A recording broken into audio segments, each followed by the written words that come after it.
Hi everybody, it's Friday, June 26th, and here's your weekly news roundup.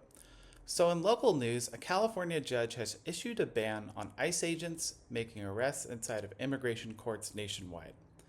This is significant because during the present Trump administration, there's been a practice these past few years where people will show up for routine hearings and check-ins only to be arrested by ICE and placed under detention and possibly deported. In response, it's led to many people being afraid of going to their hearings. This past Tuesday, Judge P. Casey Pitts issued a 71-page ruling calling it arbitrary and capricious. It's yet to be seen if immigration authorities will comply with this ruling and adhere to the law, given we've seen how federal authorities have acted within the past few years. But this type of ruling will hopefully embolden activists to take another step forward in their opposition to the terroristic actions of federal immigration officers.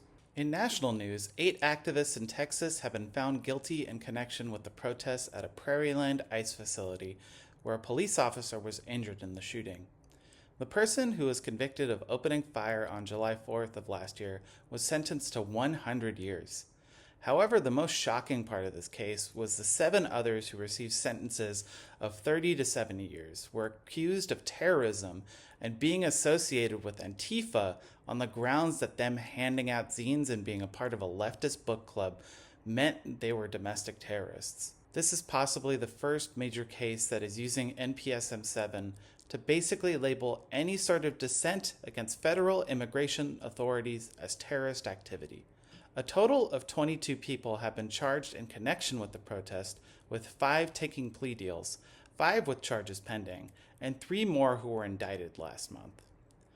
Though all of these cases are likely to have an appeal, this sets a very scary precedent for activists and organizers and is a clear-cut attack on free speech that could have deeper nationwide implications. In international news, 350 people were arrested in Nairobi, Kenya, after protests broke out to commemorate the wave of anti-austerity protests that began 2 years ago and claimed the lives of 60 participants. These protests also come in the wake of recent opposition to the government, some led by transport unions over the increase of fuel prices, but others related to the discontent that has been sowed since the country was fully dissenting to the government and its austerity measures.